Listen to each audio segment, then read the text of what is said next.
morning students. The next chapter which we are going to start is chapter number 24, force. F-O-R-C-E, force. Okay? So the next, now we will start with next chapter, and I think that you might have not usually heard of the word force. So we will discuss about it. A force is a pull or a push. Force एक basically pull है या push है, right? For example, this is a table. I hope table is visible to you all. So this is a table. Either I pull this table. अगर मैं इस table को पुल कर रही हूँ या मैं इस टेबल को पुश करूँ, like this. Either I pull or I push. चाहे इसको पुल किया मैंने, चाहे इसको पुश किया मैंने, दोनों ही केसेस में फोर्स लगी. ठीक है? अगर मैं इसको अपनी तरफ पुल कर रही हूँ, खींच रही हूँ, चाहे मैं इसको पुश कर रही हूँ, दोनों ही केसेस में फोर्स लगी. उस दोनों ही केसेस में जो एनर्जी हमारी लगी उसे हम फोर्स बोलते हैं. आइदर किसी चीज को खींचने में या किसी चीज को पुल करने में या किसी चीज को पुश करने में हमारी जो एनर्जी लगती है उसे हम लोग फोर्स कहते हैं. अ पुल और अ पुश. पुल और push. You must have seen whenever you visit a restaurant or a hotel or any place, on the doors it is written pull, है ना? Pull करो. या push is written, to push the door, right? जब भी हम कहीं जाते हैं बाहर खाने के लिए या किसी भी शॉपिंग मॉल में शॉपिंग के लिए, वहाँ डोर्स पे जो होते हैं, जो डोर्स होते हैं ट्रांसपेरेंट डोर, ग्लास डोर्स, उन पे पुल और पुश लिखा होता है. पुल मतलब अपनी तरफ खींचना, पुश यानी कि अंदर को खुलेगा दरवाजा. सो कुछ भी, जो भी चीज जिसमें हमारी एनर्जी लगे उसको पुल करने में या उसको पुश करने में, that is known as a force. कोई भी चीज हो, कोई भी चीज, इवन इफ अगर हम कोई भी चीज को एक जगह से उठा के दूसरी जगह रख रहे हैं, खींच रहे हैं, ठीक है, उसमें भी हमारी जो फोर्स है वो लगती है. जैसे कि ये टेबल, मैंने इसको पुल किया, एनर्जी लगी, ठीक है, यानी कि फोर्स लगी. मैंने इसको अपनी तरफ खींचा, मैंने एनर्जी लगाई. अब मैं इसको पुश करूं, लाइक दिस. मैंने इसको पुश किया, मैंने इसे, ठीक है. तो इन दोनों ही केसेस में क्या लगी? मेरी एनर्जी लगी, और इस एनर्जी को हम लोग कहते हैं फोर्स. किसी भी चीज को हमने पुल किया या पुश किया, उसे हम लोग कहते हैं फोर्स. अभी फोर्स की क्या क्या चीजें? एक तो ये कोई भी ऑब्जेक्ट जो मूव कर रहा है उसे हम स्टॉप कर सकते हैं, या कोई ऑब्जेक्ट जो ऑलरेडी स्टॉप है उसको हम मूव कर सकते हैं. जैसे कि ये टेबल की एग्जांपल लेते हैं. टेबल है, राइट? अब ये टेबल अपने आप से तो मूव नहीं कर रहा, right? It is not moving on itself. Have you seen table or chairs moving from one place to another? No, you haven't, because they don't move. They are not living things, right? Table do not move until or unless I will apply force or energy on it. If table is on rest, if I apply some force, I will pull it. I pull it. It means it was on stop और रुका हुआ था. मैंने pull करके उसे move करवाया, ठीक है? If it is again on stop, I am applying force. अब मैं इसको push कर रही हूँ. ये stop है, रुका हुआ है. Move करके मैंने फोर्स लगा के उसे मूव किया. सो दिस इज पुल और पुश. स्टॉप था, मूव करवाया, पुल किया, और मूविंग में से अगर कोई चीज आ रही है उसको रोको, ठीक है. तो ये हो गया मूविंग को स्टॉप करना, स्टॉप को मूव करना. एक और एग्जांपल है मेरे पास. Now this you all can see is a ball, right? This is a ball. Now I will tell you how the force occurs.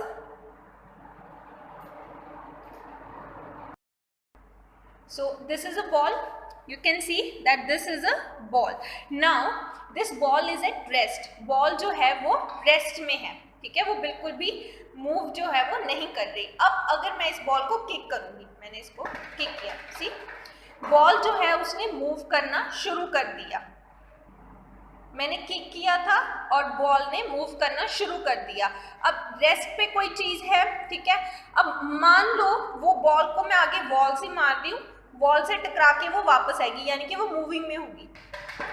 सी अब वो आ रही है, मैंने रोक दिया। अब चेयर के लगने से वो बॉल क्या हो गई, रुक गई, या अब वो चल रही है तो हम उसे फोर्स लगाकर रोक देंगे, ठीक है। सो अगर हम किसी चीज को फोर्स से, मूविंग ऑब्जेक्ट को फोर्स लगाकर रोक सकते हैं और रुके हुए ऑब्जेक्ट को फोर्स लगाकर मूव कर सकते हैं। अब वो मैंने आपको बता दिया पुल और पुश के बारे में, है ना, कि कोई भी मूविंग ऑब्जेक्ट है उसको अगर रोकना है तब भी फोर्स लगेगी। बॉल रेस्ट पे थी, वो नहीं मूव कर रही थी, वो स्टॉप हुई हुई थी, मैंने उसको किक मार के मूव किया तो वो मूव हुई, और जब वो मूविंग पे थी तब पैर लगाकर हमने उसे रोक लिया। So that is how force act. Either you make a moving object stop or you make a stop object moving. So that is how force works. Either a pull or a push. Either you pull an object or you push an object. Change direction. Even force can change the direction. Cricket में you all have seen, right? Ball जो है bowler, the bowler balls the ball towards the batsman and batsman hits the ball. तो क्या होता है, जो ball जो है वो सीधी डायरेक्शन में आ रही है बैट्समैन की तरफ, बैट्समैन ने फोर्स लगाई अपने बैट से, उसे किक हिट किया तो वो बॉल की डायरेक्शन जो सीधी आ रही थी बैट्समैन की तरफ, कहाँ चली गई, टेढ़ा, राइट, किसी और डायरेक्शन में चली गई। फोर्स जो है वो डायरेक्शन भी चेंज कर देता है। फुटबॉलर में just like the footballers, they kick football in one direction then other direction then other direction, it keeps on changing the direction. तो फोर्स लगाकर आप जो डायरेक्शन है उसे भी चेंज कर सकते हैं। Now pressure. Pressure is force acting a unit area. Pressure जो है वो force है जो पर unit area पे लग रही है, ठीक है, कोई भी एरिया है।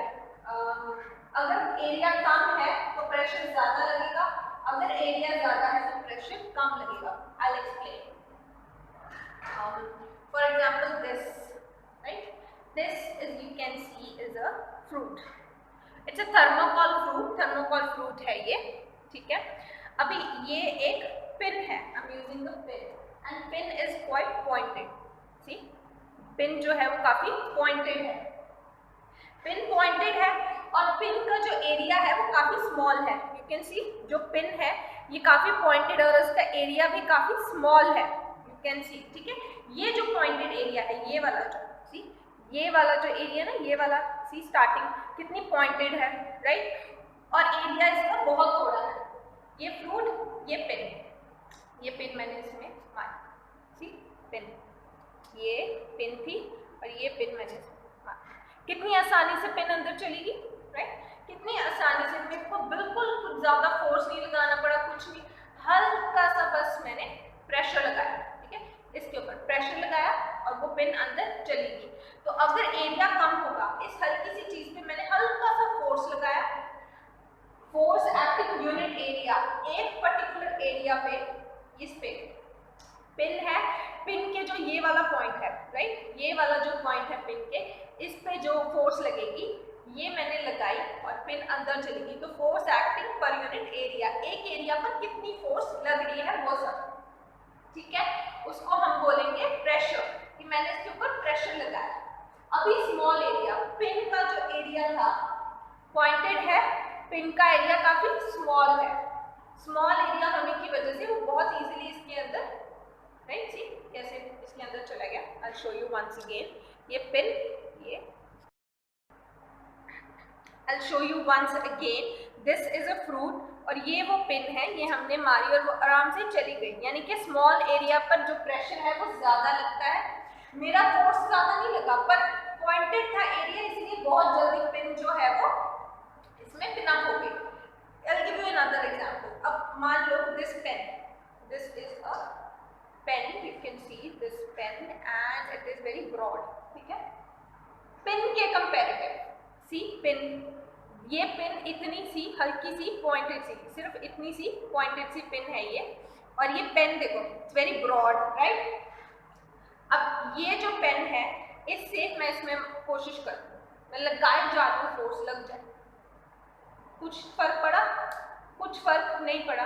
अब यही अगर मैं इस पेन की कैप उतारूं, ठीक है, ये जो है पॉइंट, ठीक है, सी ये पॉइंटेड है पेन की जो निब है, अब अगर मैं निब इसके अंदर डालूं, ठीक, कितने आराम से अंदर जा रही है, this is how pressure occurs, ठीक है। अगर एरिया ज्यादा होगा, if area is more there will be low pressure, pressure जो है वो उतना ही कम लगेगा। अगर वही एरिया जो है वो स्मॉल होगा तो प्रेशर जो है हाई लगेगा और चीज जो है बहुत आराम से अंदर, ये प्रेशर जो है ये ऐसे वर्क करता है, ठीक है। This is how pressure works. Force जो हम लगा रहे हैं किसी भी चीज के ऊपर, फोर्स जो भी हम लगा रहे हैं, ठीक है, वो कितनी लग रही है पर यूनिट एरिया, कितनी फोर्स लग रही है वो। स्मॉल एरिया होगा, जैसे कि पेन का था स्मॉल एरिया, हाई प्रेशर लगेगा। अगर लार्ज एरिया है तो कम प्रेशर लगेगा। घर में भी आपने देखा होगा, you must have seen when your mother cuts vegetables knife से, बहुत इजीली कट हो जाती है, बिकॉज नाइफ का एरिया जो है वो बहुत कम होता है, बहुत थोड़ा होता है। Now types of forces which we will discuss is gravitational force, electrostatic force, magnetic force, electromagnetism and frictional force. These are the forces which we will discuss. Force क्या है? A pull or a push. किसी भी object को पुल किया या push किया, force से हम किसी भी मूविंग ऑब्जेक्ट को स्टॉप कर सकते हैं, और स्टॉप जो ऑब्जेक्ट ऑलरेडी रुका हुआ है उसे हम लोग मूव कर सकते हैं, जैसे वो बॉल को किक करके बताया था, और उसकी डायरेक्शन भी जो है वो चेंज हो सकती है। प्रेशर का मतलब है जो भी फोर्स हम एक एरिया पर लगा रहे हैं, जैसे वो पेन से लगाएंगे। अगर एरिया स्मॉल होगा तो प्रेशर ज्यादा लगेगा, प्रेशर अगर एरिया बड़ा ज्यादा है तो प्रेशर कम होगा, और ये वाली जो फोर्सेस है वो हम आगे डिस्कस करेंगे।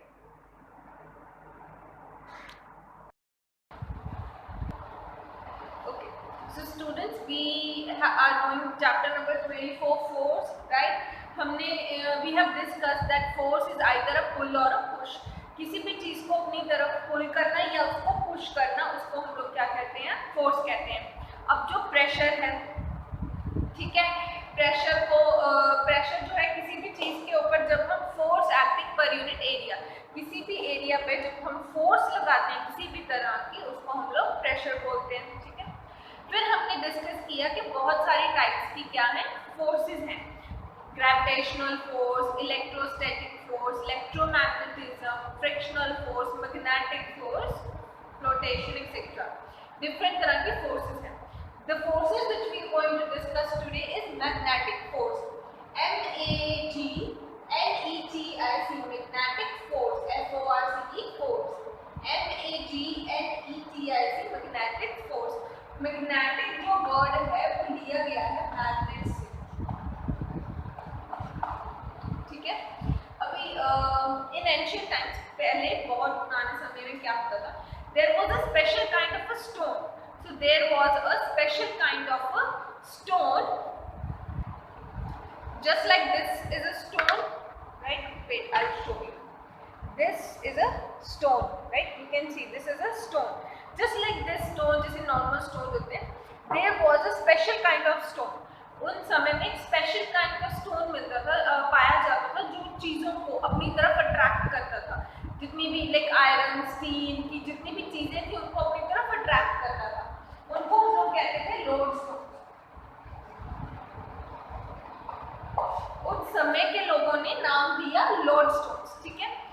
लोडस्टोन्स वो स्टोन्स होते थे जो किसी भी चीज को अपनी तरफ जो अट्रैक्ट करते थे, स्पेशली जो चीजें मेटालिक हो, लाइक आयरन, कॉपर, निकल, उन सब चीजों को अपनी तरफ ये लोग अट्रैक्ट करते थे। बाद में साइंटिस्ट ने धीरे धीरे जब उनको पता चला, तो बाद में साइंटिस्ट ने ये डिस्कवर किया कि लोडस्टोन्स में कुछ मैग्नेटिक प्रॉपर्टीज हैं, इसलिए उनका नाम बाद में रख दिया गया मैग्नेट्स। बाद में नाम हो गया मैग्नेट, उन लोडस्टोन्स का नाम हो गया मैग्नेट, और इनमें कुछ मैग्नेटिक प्रॉपर्टीज हैं, ये चीजों को अपनी तरफ अट्रैक्ट करते हैं, ठीक है। Magnets attract other magnetic properties. अब मैग्नेट्स की मैं एग्जांपल दूं, जैसे this is a, you can see this is a bar magnet, ये एक बार मैग्नेट है, ठीक है। ये एक बार की शेप में है, देयरफॉर इसका नाम जो है वो है बार मैग्नेट।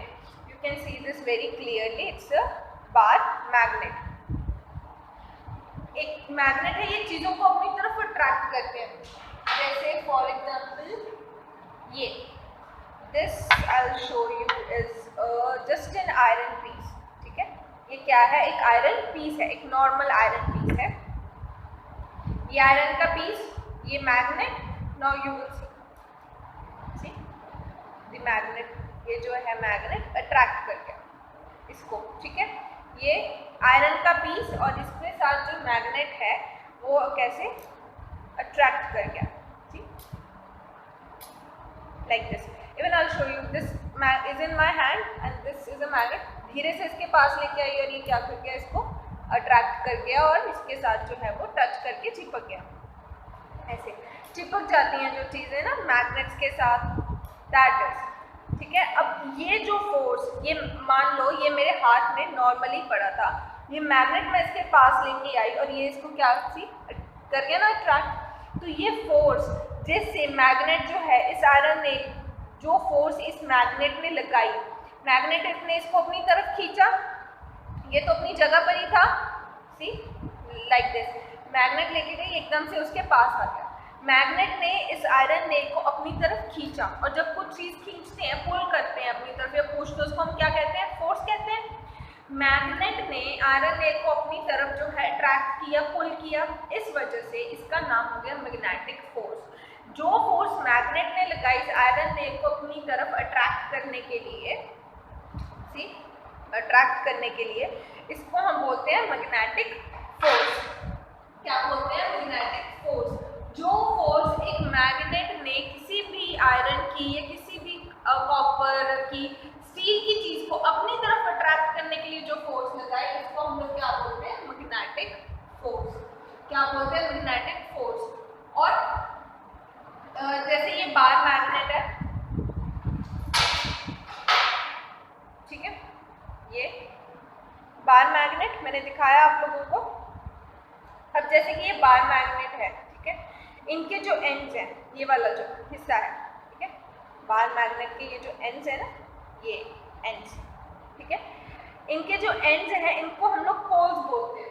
ये जो बार मैग्नेट जब खत्म हो रहा है, ठीक है, मैं यहाँ बना देती हूँ, मान लो ये बार मैग्नेट है जिसकी मैंने यहाँ पे डायग्राम बना दी, इनके ये जो एंड्स हैं इनको हम लोग पोल्स बोलते हैं, POLES, पोल्स। बार मैग्नेट के जो एंड्स हैं, इनके ये वाले जो हिस्से हैं, इनके ये जो एंड्स हैं, ठीक है, इनको हम लोग पोल्स बोलते हैं। एक यहाँ पोल है और एक यहाँ पोल है। अब इन पोल्स के स्पेसिफिक नाम भी हैं। हर एक मैग्नेट का एक नॉर्थ पोल और एक साउथ पोल जो है वो जरूर होगा। एक पोल जो है वो साउथ पोल होगा और एक पोल जो है वो नॉर्थ पोल होगा। अब इनका नाम नॉर्थ पोल और साउथ पोल क्यों रखा? हमारी जो अर्थ है ना, हमारे अर्थ में भी एक मैग्नेट है बड़ा वाला, ठीक है, मैग्नेटिक फील्ड है हमारी अर्थ में भी। अब हमारी अर्थ इतनी बड़ी है तो हमें कैसे पता लगेगा कि नॉर्थ जा रहे हैं कि साउथ जा रहे हैं? तो बार मैग्नेट जो है इसकी कुछ प्रॉपर्टीज हैं, अट्रैक्शन की प्रॉपर्टीज, ठीक है, मैं बताती हूँ। ये नॉर्थ पोल और ये साउथ पोल डन। अब ये जो है एक एक्टिविटी जो है मैं आप लोगों को करवाऊंगी। नॉर्थ पोल मैग्नेट का दूसरे मैग्नेट के साउथ पोल के साथ अट्रैक्ट करता है, ठीक है। ये हमारा बार मैग्नेट, ये इसका नॉर्थ पोल, वो दूसरे मैग्नेट का साउथ पोल। नॉर्थ पोल और साउथ पोल ये दोनों अनलाइक है, ठीक है।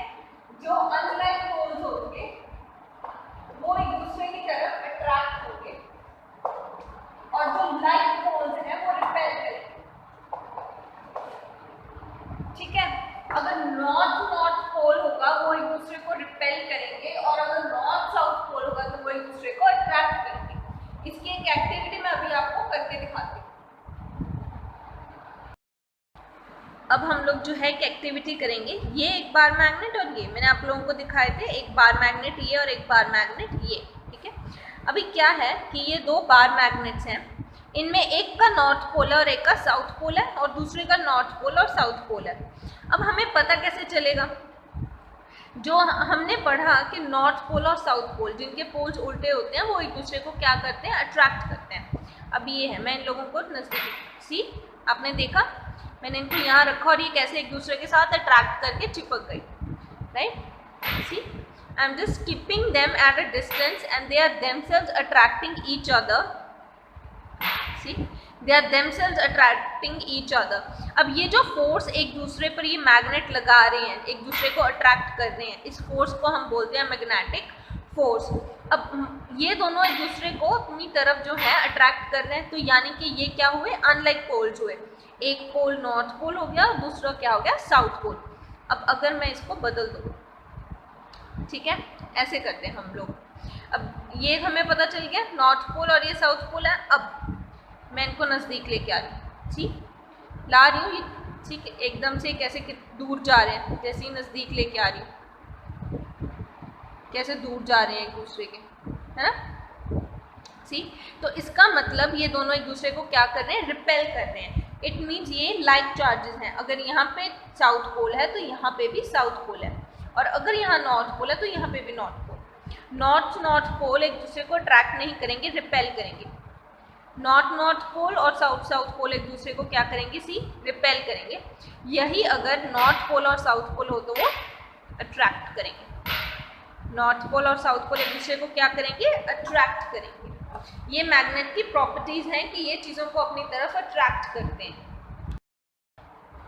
अभी मैंने आप लोगों को ये मैग्नेट्स का करवाया, ठीक है, कि वो एक दूसरे को जो लाइक होंगे वो एक दूसरे को क्या करेंगे, ऐसे अट्रैक्ट कर जाएंगे, ठीक है। हमने अभी ये चीज़ की।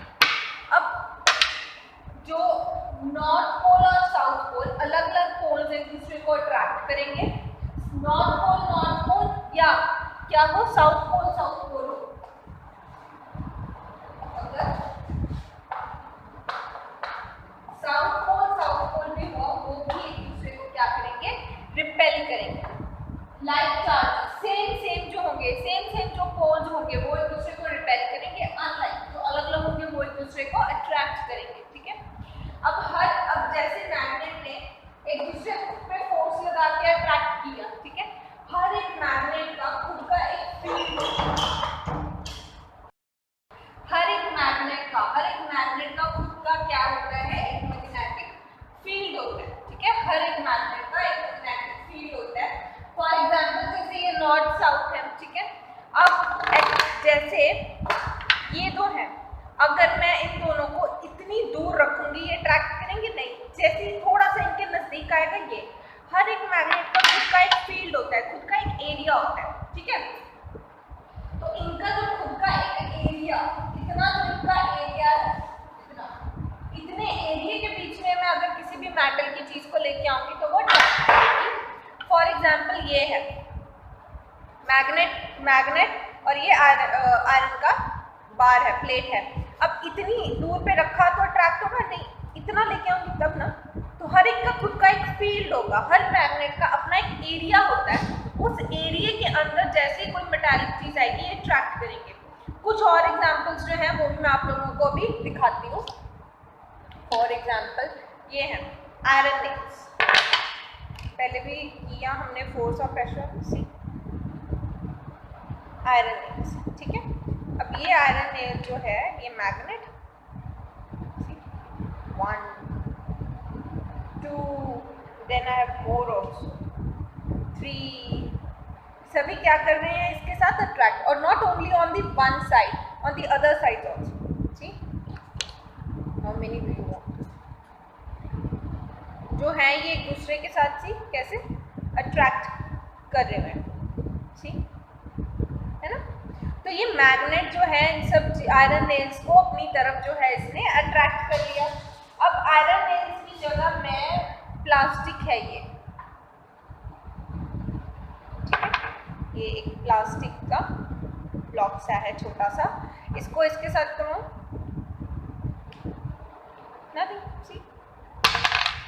नहीं कर रहा है अट्रैक्ट इसके साथ, ठीक है। तो जितनी भी मेटालिक की चीजें, आयरन की चीजें, फॉर एग्जांपल ये कड़ा है मेरा, ठीक,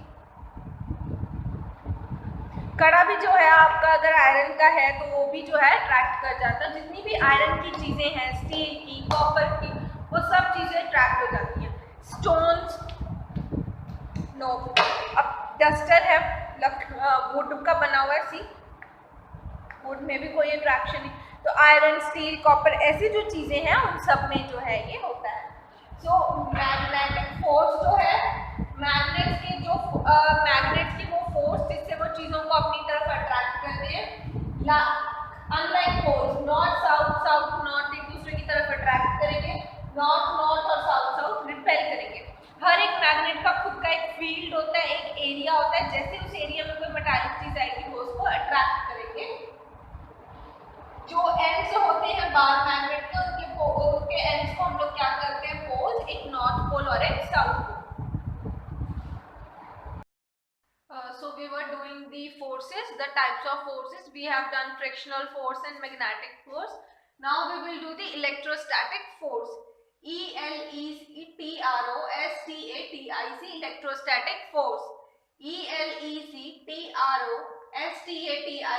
electrostatic force. Now what is electrostatic force? You all, even you all can do at your home, na, this cheese. You can just blow a balloon and then rub it on your hair, and then just what will you observe is that your hairs will start sticking to it, start attracting towards it. Or you have tried na, पहले भी आपने शायद ये try किया होगा कि जब भी हम सिर, you can comb your hair, then use that comb near the pages and the page will attract, you know, that is static charge which we say. Even whenever we wear silk made clothes, right, so the silk gets attracted towards your skin ना, silk का जो भी कपड़ा हम use करते हैं पहनने के लिए, तो वो हमारे स्किन के साथ चिपकना शुरू हो जाता है, ठीक है, वो होता है स्टैटिक चार्ज। जब कोई इलेक्ट्रिक करंट, इलेक्ट्रिसिटी कुछ नहीं है, स्टिल जो हल्का सा चार्ज जो महसूस होता है ना, दैट इज इलेक्ट्रिक चार्ज। जब चीजें स्टेबल हैं येट एक दूसरे को अट्रैक्ट कर रही हैं। मैग्नेट वाले में तो मैग्नेटिक फोर्स था ना, दो मैग्नेट्स थे जो एक दूसरे को अट्रैक्ट कर रहे थे। इसमें मैग्नेट्स नहीं होते, कुछ नहीं होते, सिर्फ दो चीजें जिनका खुद का जो इलेक्ट्रिक चार्ज है वो अट्रैक्ट करता है। बलून को फुला के आप उसको रब कर सकते हैं, ठीक है, और टीयर पेजेस के पास लेके जा सकते हैं। Even I can show you, just wait a second. Okay, so this is a balloon in my hand. I just can't leave this balloon because मेरे से काट नहीं बन रही है इस time. So these are the tear pages. Pages को मैंने tear कर लिया and this is a balloon. So I'm just rubbing this balloon on my hair. So I'm just, what you will observe is that this pages को मैंने tear कर लिया। अब मैं balloon को अपने hairs पे rub कर रही हूँ, तो balloon जो है, see, they are attracting एक दूसरे के साथ। See, let me rub it more so that it can attract more. See, they got attracted. Can you see this? जितना ज्यादा देर मैं इसको अपने हेयर्स के ऊपर रब करूंगी उतना ज्यादा जो है ये अट्रैक्ट करेगा। The thing is कि आपके हेयर्स पे ऑयल नहीं लगाना चाहिए क्योंकि ये फिर नहीं हो सकता, ये सिर्फ ड्राई हेयर्स पे होगा।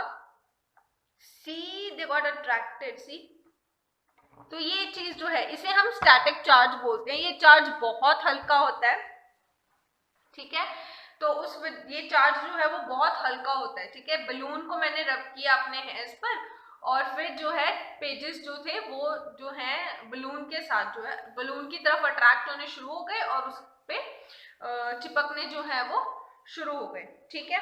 अब ये तो हो गया हमारा इलेक्ट्रोस्टैटिक चार्ज, जिसमें बलून को मैंने अपने हेयर्स पे रब किया और जो पेजेस थे टीयर हुए पे वो उसकी तरफ अट्रैक्ट हो गए, ठीक है। नेक्स्ट चीज आ जाती है हमारे पास frictional force. Now what is frictional force? आप अपने हैंड्स को ना दोनों को एक दूसरे के ऊपर रब करो, ठीक है। रब करोगे ना ऐसे फटाफट, तो एक जैसे ही रब करोगे तो आपको हल्की सी हीट जो है वो महसूस होगी, हल्की सी गर्माहट।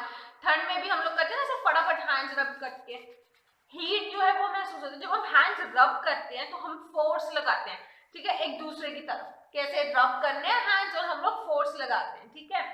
तो वो जो फोर्स है, जो प्रेशर आप लगा रहे हो, जो पुश है, ठीक है, जो पुशिंग फोर्स जो आप लगा रहे हो दो ऑब्जेक्ट्स के अगेंस्ट, ठीक है, उसको हम बोलते हैं frictional force.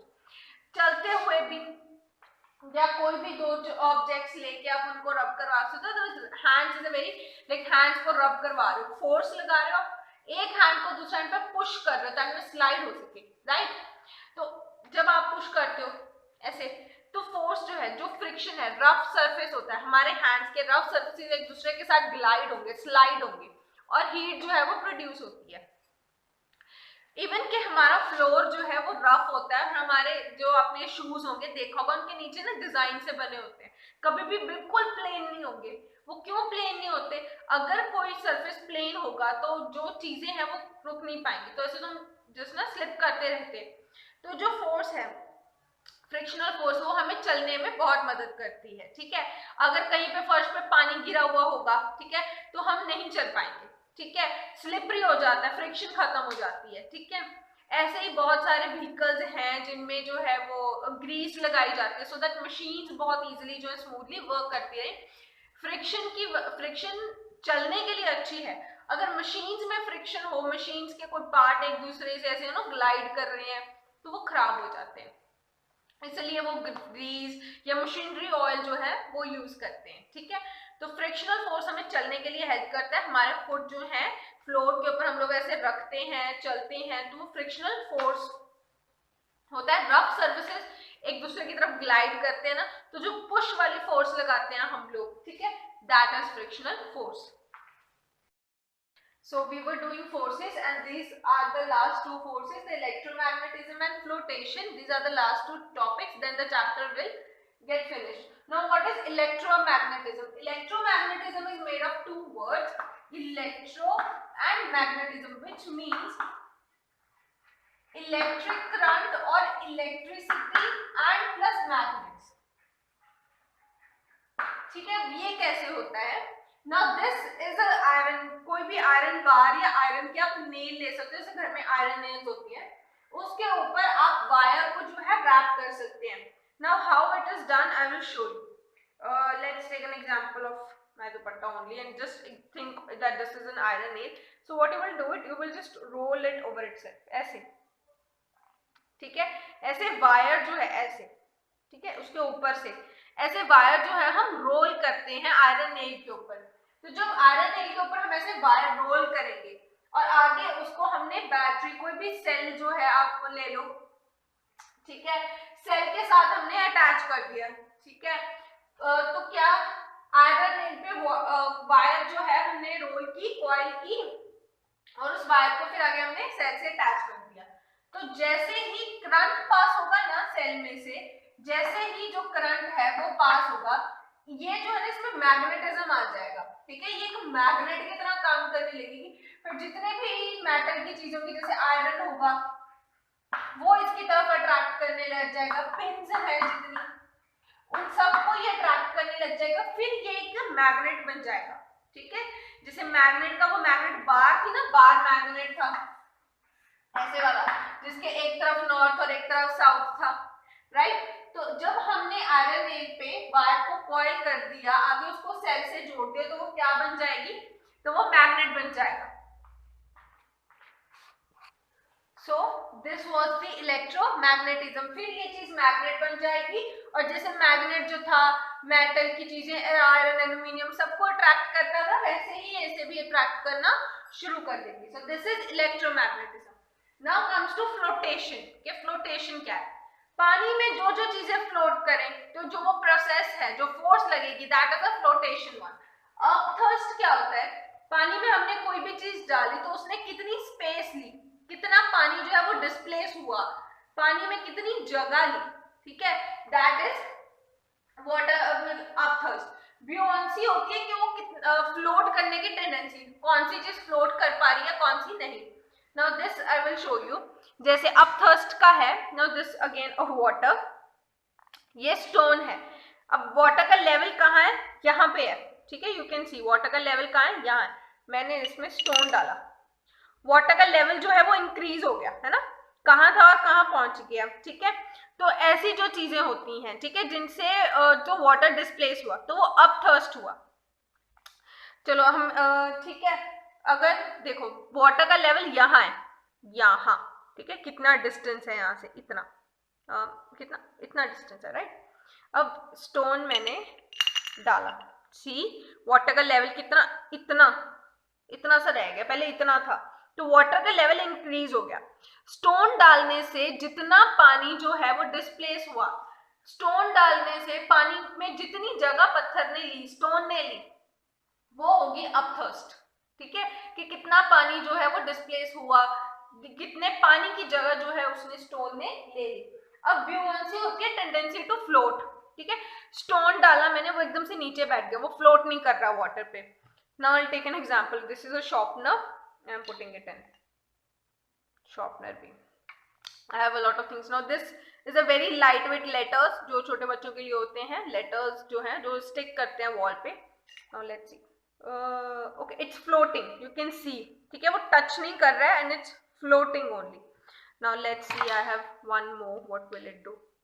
See, 6. It's completely floating. वो ऊपर float कर रहा है, right?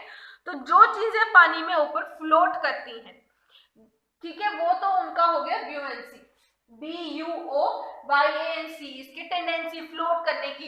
कौन सी चीज है जो फ्लोट कर रही है, ठीक है, और कौन सी चीजें हैं जो फ्लोट नहीं कर रही। कौन कौन सी थी हमारे पास, स्टोन, शार्पनर, ठीक है, ये फ्लोट कर रहा है, अ लिटिल हैवी है, maybe that is why so things, ठीक है। So this is flotation. अर्थ के कितना पानी डिस्प्लेस हुआ, फ्लोटेशन के ब्यूएंसी कि कौन सी चीज है जो फ्लोट कर रही है और कौन सी चीज फ्लोट नहीं कर रही।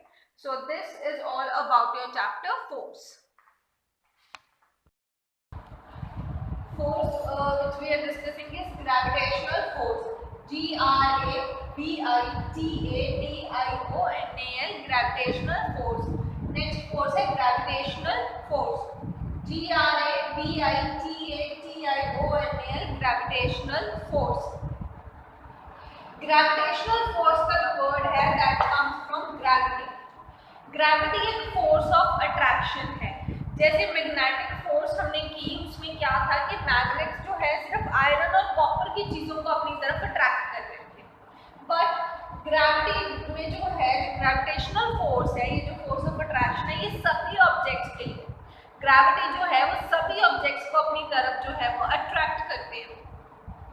किसी भी ऑब्जेक्ट का जितना ज्यादा मास होगा, जितना ज्यादा किसी ऑब्जेक्ट का जो है वेट होगा, उतनी ज्यादा उसको में क्या होगी, फोर्स ऑफ अट्रैक्शन होगी।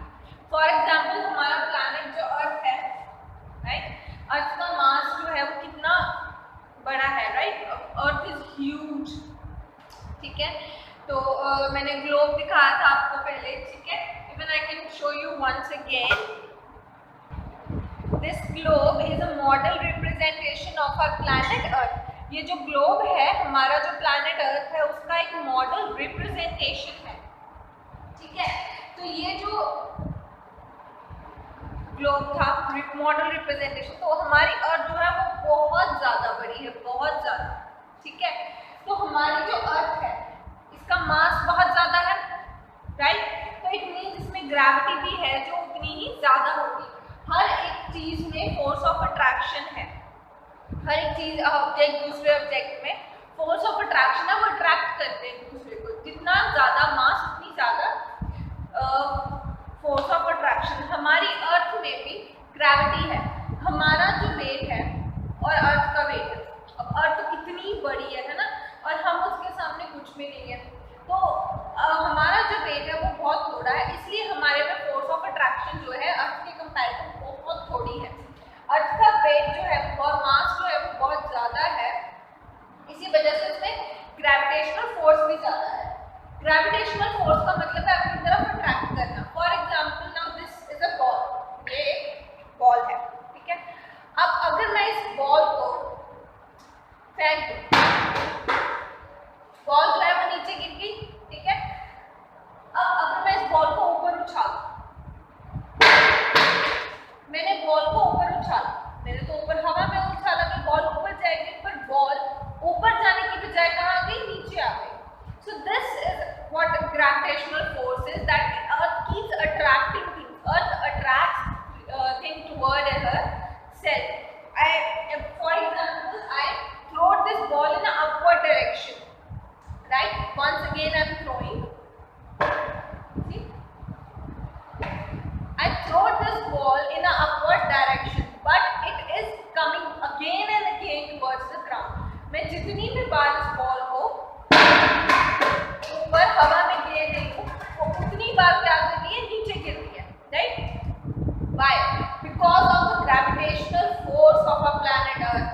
हमारे अर्थ प्लैनेट की जो ग्रेविटेशनल फोर्स है उसकी वजह से, ग्रेविटी जो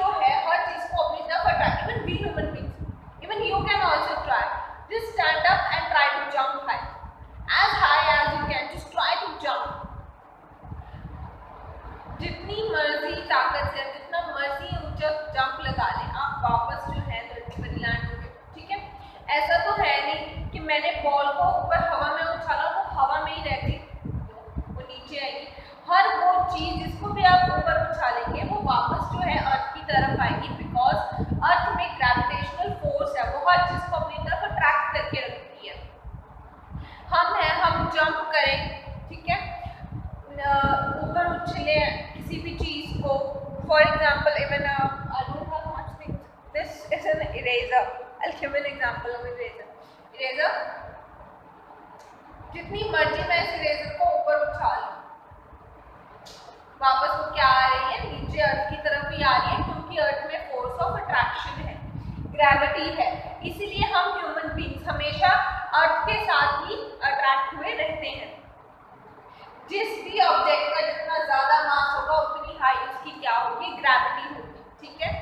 अर्थ में जितनी भी कार्स है, व्हीकल्स है, वो सारी अर्थ पर है।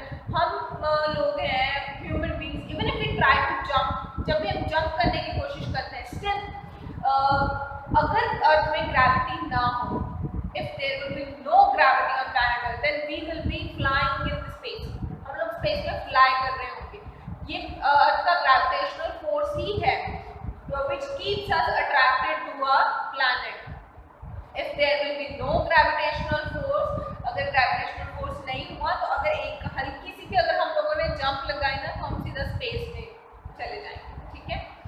सो ग्रेविटेशनल फोर्स लिया गया वर्ड ग्रेविटी से, जिसका मतलब है फोर्स ऑफ अट्रैक्शन, हर एक चीज को अपनी तरफ जो है अट्रैक्ट करना। हमारी अर्थ में जो है वो ग्रेविटेशनल फोर्स प्रेजेंट है, जितनी भी चीजें हम हवा में उछालें वो वापस अर्थ की तरफ अट्रैक्ट हो जाएंगी, क्योंकि अर्थ में ग्रेविटेशनल फोर्स है। अर्थ जो है सभी चीजों को अपनी तरफ अट्रैक्ट करके रखती है।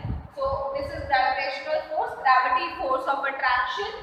हाँ, जितना जिस ऑब्जेक्ट का मास होगा उतनी ज्यादा उसकी ग्रेविटी होगी। हम लोग बॉल, स्टोन्स, फेदर, इरेजर, कुछ भी, इवन वी ऑल्सो जंप, अगर हम भी जंप करके देखेंगे तो हम भी वापस लैंड पे ही लैंड हो जाएंगे, धरती पर ही वापस आ जाएंगे। The reason is gravitational force. जो अर्थ का ग्रेविटेशनल फोर्स है वो सब चीजों को अपनी तरफ क्या है, अट्रैक्ट करके रखता है।